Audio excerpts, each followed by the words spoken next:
Inilah kereta api Kertajaya Premium. Lumayan sih, agak sedikit mewah-mewah kayak pesawat gitu. Cuma gak ada makanannya ini. Harusnya ada makanannya, pasti kayak pesawat. Penumpangnya juga lumayan sedikit, banyak gitu.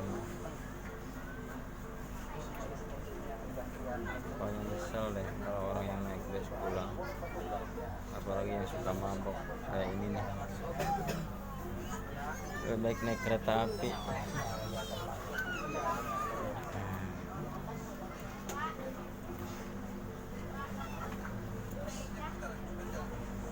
Di dalamnya sana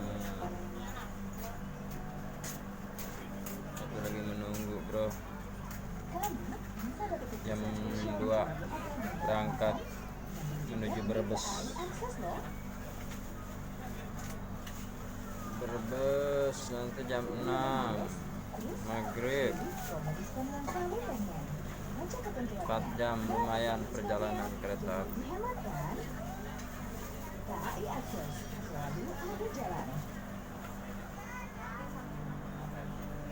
Selamat menyaksikan nanti di video saya berikutnya. Oke, sekarang saya mau istirahat, mau tidur.